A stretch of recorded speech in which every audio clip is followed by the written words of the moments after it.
I'm so happy to welcome back to GRUFFtalk one of my favorite humans, sports medicine doctor, best-selling author, founder of Iron Strength Program, which is done by, I don't know, what is it now? Like over 12 million people worldwide. A lot of people. A lot of people. And one of the most motivational people I have ever met in my entire life, Dr. Jordan Metzl. Welcome back to GRUFFtalk. This is your second appearance. You say that to everybody. Come on. Thank you so much. It's great to be here, and it's a pleasure to see you, Barb. Oh, thank you. Yeah, no, it's always great to see you and talk with you because we have a lot to talk about today. In fact, I told everyone that you were going to be on with me again, and they sent in a ton of questions. I had to cull through them all and choose a few. And so we're going to get to that. But I just want to remind everyone that and you too, the last time we were together, we talked about knee health and how to keep knees strong and what to do if you have osteoarthritis like I do. And I'm a runner, as you know. So your advice was really good. And for anyone who hasn't heard that episode yet, just after you listen to this one, scroll back and tune into it. So like I said, you are going to be answering some questions that GRUFFtalk listeners had sent in through social media and email. But before that, I really wanted to talk with you about your whole concept of movement medicine, because your goal in life, Dr. Metzl, is to make sure that we stay mobile and independent and age better, which is my goal, my personal goal, as well as my goal for all of my listeners and readers. So first tell us, before we get to the questions, what is movement medicine? So, I think the idea is that, it very much comes out of my own experience, and that, 25 years ago, I started the whole process of going to medical school and residency and fellowship, and then being a doctor, I guess almost 30 years ago. Damn, a long time, a long ass time ago, I started that process. And when I went through that process, I very much went through in the traditional way of, kind of pick a specialty, which ended up being sports medicine, which ended up being, diagnosis and treatment. And so, somebody has a hurt knee. What is it? Is it a torn meniscus? Is it a torn ACL? Is it arthritis? You have a hurt back. Is it muscular back pain? Is it a stress fracture? Is it a herniated disc? What's the cause of the pain? How do we diagnose it? And then how do we treat it? And that's kind of what I did for a whole host of years. That was kind of one kind of pillar of my life. Right. The other pillar was being active. As somebody that grew up in a very active family with three very active brothers, two very active parents, activity was a big part of what I did growing up. And then when I got into med school, I think I really realized that there was a whole separate language of medicine that I had to learn, which was different than, French or Spanish, very complicated in some ways, and a huge amount of vocabulary and a lot of hours sitting and studying. Yes. And one thing I noticed was that my brain worked way better after I exercised. I was able to concentrate and focus, and kind of what that was, the introduction to me was that there was something mental / psychological about my ability to process information and to learn with exercise. And so that was kind of the first foray into that world for me. Mm-hmm. And, exercising every day in med school turned into exercising during residency when I didn't have much time and was doing I remember I brought a jump rope to the on-call room in residency to jump rope in the stairwell, and people thought I was nuts, which I probably was. Were you doing burpees back then? No, I didn't know what a burpee was then. I did not know what a burpee was back then, but it was jumping rope, and was very, activity was a way to kind of deal with, being up for many, many hours in a row, and to, getting, again, huge informational dumps into your head and trying to kind of process all that. And so that was that. And then as I got further into my career, I was kind of eventually into sports medicine, diagnosing and treating. And then on the other side, I was, doing marathons and triathlons and being very active. So I had the life of medicine and the life of being very, very active. Mm-hmm. You really do walk the walk and talk the talk. You do. Yeah. Mm-hmm. But what happened over time was that the world started bleeding into each other. Or I guess overlapping. My Venn diagram started from two separate circles to two overlapping circles. Mm-hmm.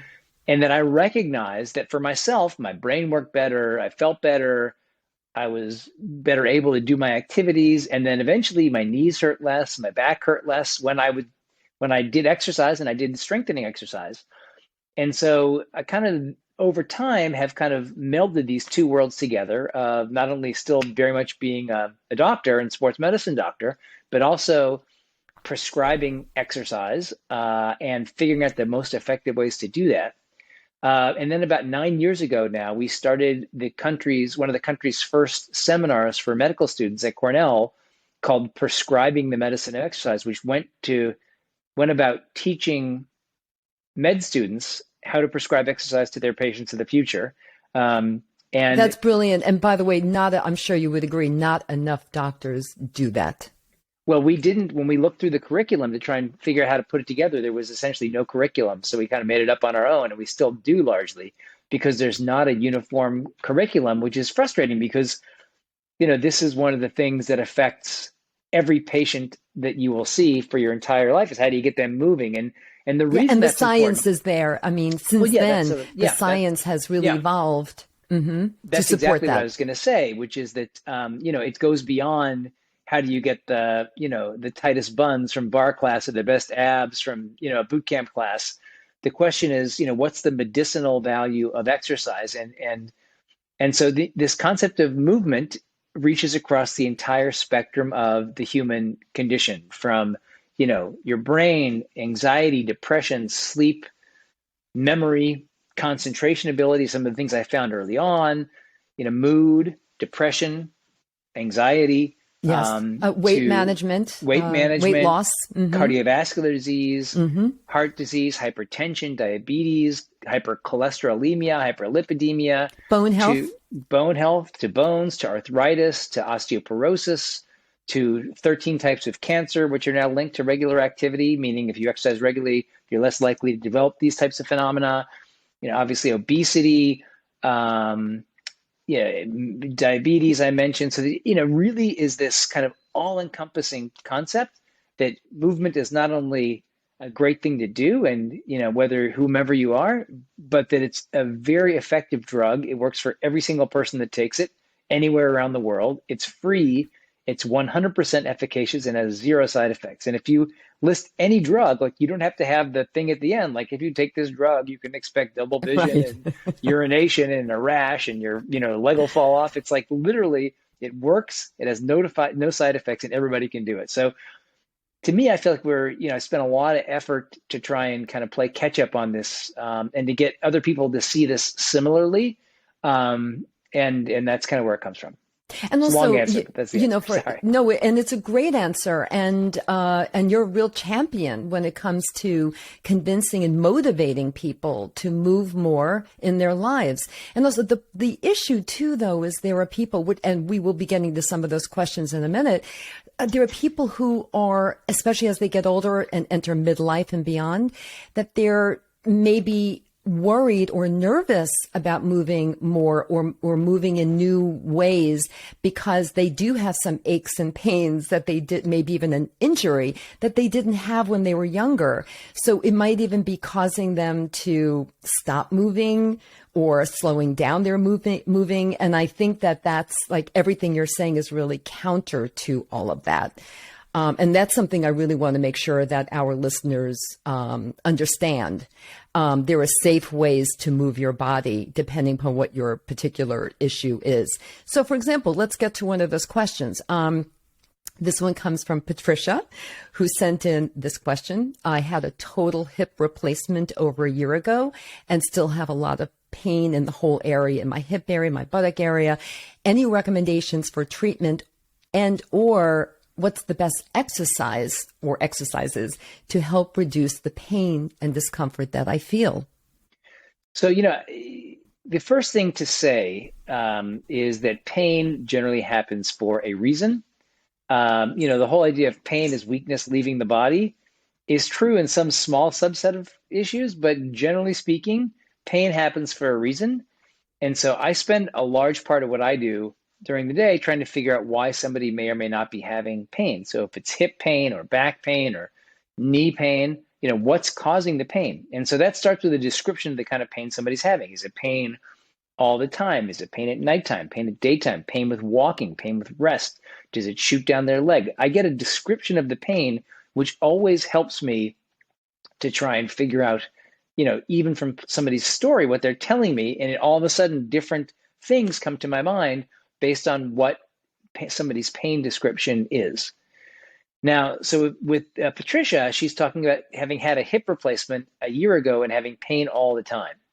So when I hear something like that, I like to first of all figure out, what does all the time mean? Does that mean like 24/7? Does that mean when I walk? Does that mean nighttime? Does that waking me up? Those things are all different types of pain. Right. Even though to the patient, sometimes it's very difficult to kind of sort out, I just know my hip hurts. But to us, things like pain all the time can be a problem with the prosthesis that she had put in, or an infection, or some underlying bone problem that's causing 24/7 pain. Versus pain with walking may be a problem with the prosthesis, the hip replacement, but more likely maybe a problem with the muscles around the hip not being strong enough to support the replacement she had, or potentially a nerve getting pinched behind her butt, shooting pain into her leg, which also may feel like pain with walking and moving. So right, it's an important discussion, Barb, on pain, because pain is such a subjective thing. When we ask somebody when they come in to see us, we have them fill out a pain reporting scale with a little kind of 1 to 10 and what your pain is and where it hurts, and circle the face, which best describes how you're feeling. Right, I recall kind of doing that happy, myself. The medium, the sad. And those are all helpful, because pain, different than like, hey, my finger's dislocated. Oh, I can see your finger's dislocated. Pain is a very subjective measure. And although you can sense when somebody's in pain, you can't really grade it without their help. So what do you propose that she does? That she should be more specific and possibly even revisit this with her surgeon to get a better understanding? I would probably go see her surgeon, explain that this is still bugging her quite a lot, and try and get some more information as to why this is hurting, and get a plan, because the last thing somebody wants to do is go through a hip replacement and then have pain, right? And that's why you did it in the first place. Is that normal for a year later or a year and a half later to still be uncomfortable? Generally not. Hip replacements are generally pretty well tolerated, and we get to bring into this video the best member of this household. Here she is, Liliana Dolce, and she is in, and she's going to talk about pain too. Yeah, she's awesome. So no, what's her name? Liliana Dolce. Oh, I love it. Hello, Liliana Dolce. She says hello. So my dog Pete is around here somewhere, but I shut the door. All right, so he's not in here with me. No problem. Normally he is. So I was asking you about, is it normal for like a year and a half later to be pain, but probably not. So she should get it checked out. Sounds like. Correct. Generally speaking, hip replacements of the joint replacements are the best tolerated. Those patients tend to do the best earliest, meaning it's normally the case we hear when somebody has a very painful hip and they get it replaced, they're feeling better within a couple of days, better than they were baseline. So a year out, you want to try and figure out why that is. Yep. Okay. That sounds right to me. Here's one from Leslie. She asks, I have severe arthritis in my foot. The doctor I've been seeing said surgery could be very complicated, so I'm interested in hearing more about alternatives to surgery. Barbara, I know you had a positive experience with PRP on your knee arthritis. Is this something I should try? And what about stem cells? So maybe you could just answer that by first just telling everyone what is PRP. We talked about it a bit in our other episode about knees, but just say what that is, and let's hear what your thoughts are on that. Well, let's start by saying what is arthritis. So there are different arthro-joint-itis inflammation. There are many different types of arthritis. The most common is osteoarthritis, or wear and tear arthritis, meaning the cartilage wears down between the bones, which is what the case was with your knee. The cartilage wears down between the bones. And when somebody gets an osteoarthritic joint, we try and alleviate the pain to allow them to build strength around that joint. And there are different things we do. Anti-inflammatory medicines, cortisone shots, lubricant shots, PRP. Some are doing stem cells, so I really caution, I don't think the science is quite there yet for stem cells. Right. And then joint replacements. And then there's a whole kind of spectrum of things that we do. Is that the surgery to which she referred? That would be a joint replacement for the foot? Is that what they do? I don't know yet. Not yet. Okay. I'll get to that in a second. Good question. So depending on where these happen in the body, we have different treatment algorithms. So for example, in knees, we know that lubricants and PRP in conjunction with muscle strengthening can really reduce knee arthritic symptoms and make knees feel quite a lot better. It really worked for me. I'm glad to hear that. In shoulders, we have the same, meaning that shoulder arthritis seems to work well with a similar concept. Hips, not as much. Feet, not as much. So it depends on what we're talking about. And then in the foot, there are a huge number, something like, I believe, 32 joints in the foot. That any of these can be arthritic and cause symptoms of pain. And so you want to try and figure out what is the thing that's hurting, why is it hurting, what can be done, different than prosthetic knees, so a knee replacement and a metal knee, or a prosthetic hip, a hip replacement and a metal hip. We don't have yet a great answer for that in the foot and ankle. There are some people doing joint replacements in toes, big toes, but the truth of the matter is that it's really not a great answer yet, and that the surgery most often done when a joint becomes very arthritic is called the fusing the two bones together. And again, it's certainly less developed than the knee and the hip are. So I think with feet, the best answer is strengthening the muscles around the feet, working on things like myofascial elongation balls, these little melt balls, or even the gun, the soft tissue mobilization gun, massage guns. Which I got not too long ago. Yeah, per your advice. Yeah, thanks for listening. And then arch supports. We have patients do things like pick up marbles with their toes or scrunch up towels. I do that. I pick up towels or, with my toes and marbles and all those go up and down help on my toes like a ballerina. Yeah. But I think all these things, I would say, would help me tell you that foot arthritis is not, it's not a one size fits all kind of thing, and that there's a lot you can do to the soft tissue around the feet to help. Okay. Now we have a question from Judy, who asks, I am active, yay, Judy, yay, and love to play pickleball, okay, and take Zumba classes. But now I have, and I hope I'll pronounce it correctly, piriformis syndrome.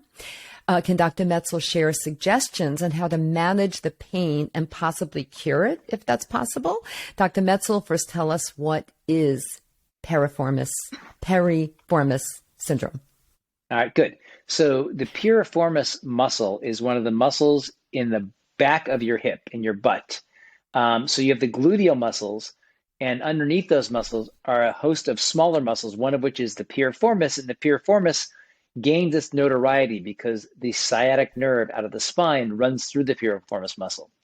Now, piriformis syndrome, or a pain in my butt, is typically a pain that starts in the butt and shoots down the back of the leg, not to be confused with a hamstring strain, which also starts in the back of the top of the hamstring, back of the butt, and doesn't shoot down the leg quite as far.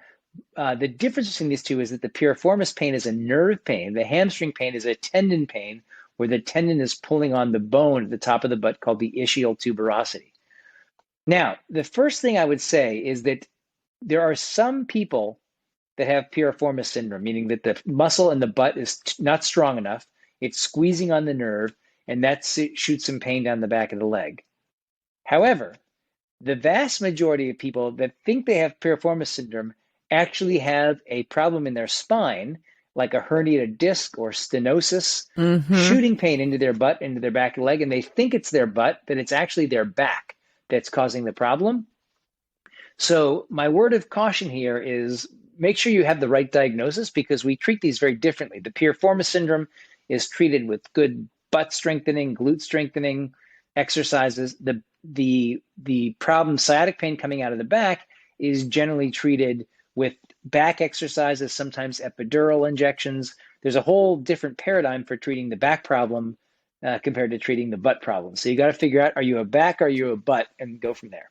So if it is the back that's causing the pain, as you just described, the lacrosse ball, which is something I use, is that something that's helpful for that kind of discomfort? That can help more the butt problem, because with the lacrosse ball, you're getting into those butt muscles and loosening those up a little bit. Right. That tends not to help the back problem, which is generally a problem of something pushing on the nerve as it exits the spine. Mm-hmm, mm-hmm. Well, Sally had a similar question to Judy, and she asked for the best exercises to help alleviate the pain from sciatica. So would you say that the piriformis syndrome really is a form of sciatica? Is that, or is it different? I'm actually giving a lecture later this year to our sports medicine group called "Is There Such a Thing as Piriformis Syndrome?" Because that's interesting. Really, truly, because it has a lot of notoriety, but I'm not sure it really exists. Definitely not to the frequency we think it does. And that most of the people, not all, but most of the people that are complaining of piriformis symptoms are actually getting spine problems, having spine problems. But what's the best way to take care of sciatica with exercises? Well, certainly we start all of our patients with exercises, and I love things like planks to build the core muscles around the spine. Those make a huge difference for sure. I love spinal mobility. If you can tolerate it, gentle yoga, Pilates, those kind of things can help a lot. But the key is both activating and strengthening the muscles around the spine. Mm-hmm, mm-hmm. Always a good idea. Chris asks, are there any supplements, herbs, or spices that you recommend to your patients for healthy joints? For example, she mentioned turmeric. Yeah, I do. What do you recommend? I do turmeric, glucosamine, and chondroitin are the ones that I do. Okay.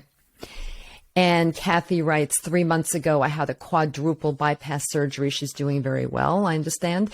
And my doctor has given me the green light to get back to running. That's great. I still feel tightness across my chest and numbness around my leg where the saphenous vein was removed. I will start off very slowly with the run walk program. But do you have other advice for how I can safely get back to exercising again after this experience? I think that's all great advice for her. Good for her. I think the key thing is that over 50 for sure, if you're not actively strengthening your muscles, you're getting weaker. Yes. So, exercising is great, but you have to, we've talked about it before, you have to make sure you're building in a strength program to what you're doing several times a week. And so especially coming after a big surgery like that, building back the strength is hugely important. Yeah. So what do you say? 2 to 3 times a week, and really take a look at your iron strength program. And of course, we'll have links.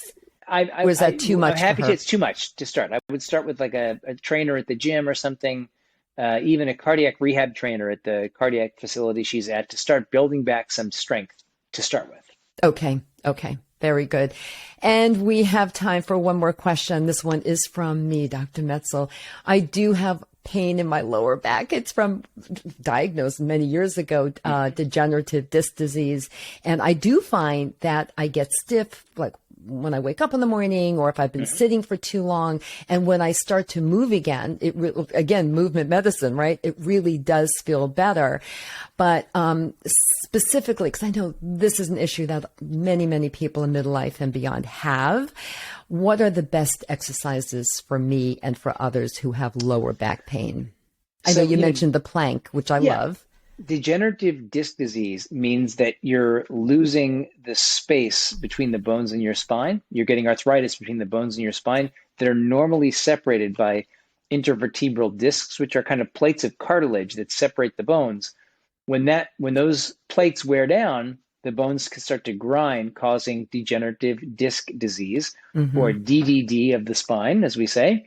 And as long as you're not getting a ton of nerve pain, nerve symptoms, meaning shooting pain in your legs or toes, that can be usually pretty well managed with a combination of mobility and strength. So strength are things like planks. I say 3 minutes a day if you can do it. Yep. A minute forward, a minute on each side.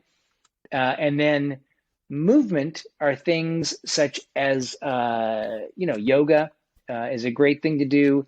Anything to get that spine moving. But what I can tell you is if you sit around and do less, it's going to feel worse. Oh, I know that already. Not you, that's not you, absolutely. But if one does. Oh, if one did. But also that's true of me. If I don't do anything, if I'm still for too long, I do feel discomfort. So good information as always, Dr. Metzl. I look forward to having you back. And I think it's true, Barb. Oh, me too. But I do think it's true that even if you know the right thing to do, yeah, it's knowing the right thing to do for any of us, me, you, anybody, and actually doing it over a lifetime are two very different things. It's impossible. I don't do the right thing all the time. You don't. So people might think, oh, I have this knowledge, I'll do it, but it's not that easy. I mean, the other piece of this that I'm very interested in always is the motivational piece, because it's not a one size fits all. And thinking about motivation is an important thing. And I think that we should have you come back on to talk specifically about motivation, because as I said when I brought you on, you are one of the most motivating people I've ever met. And everyone listening, if you have not yet seen him in action conducting the Iron Strength program, which he does very often in New York City on the Intrepid in Central Park. It is something to behold, very motivating. And, but that is a key component of the success of movement medicine, is being motivated to actually do what you know is the right thing to do. Right. That's actually the next book I'm working on, is a book on the science of motivation, because I think that's exactly true. One thing is knowing it, one thing is doing it. And yes. And they're very separate things. They really, really are. And my motto, which I say often, and in fact, it's in the pre-recorded outro to every single episode, is we can't control getting older, but we can control how we do it. I mean, everyone knows the right thing, but you can control it by doing it. Right? Which sounds easy, so I'm looking but it's forward not. to that, but it's not easy. It is not easy. No. So I hope you come back and you kind of give us some more tips about that. This was very specific today, was talking about, how to deal with some of the aches and pains that come our way as we get older. And thank you for that. But motivation, that's coming up next. So you'll be back on the show. And just give us your one most important takeaway from our conversation today for the GRUFFtalk audience. Listen, we had a lot of different topics today. I guess my one big take home for this, listening to all the different things that people asked, is that everybody that wrote has different kinds of pain, and that pain happens for a reason, and that it's important to try and figure out what that reason is by getting a proper diagnosis. So don't rely on your friend or your trainer at the gym or reading something in a magazine to say, all right, I have this kind of pain, I'm going to do this. That pain happens for a cause. Get a proper diagnosis as to what that cause is, and then make a plan appropriate to try and fix that. Yeah, that's great advice. And again, we look forward to speaking with you again. Thank you so much. My pleasure.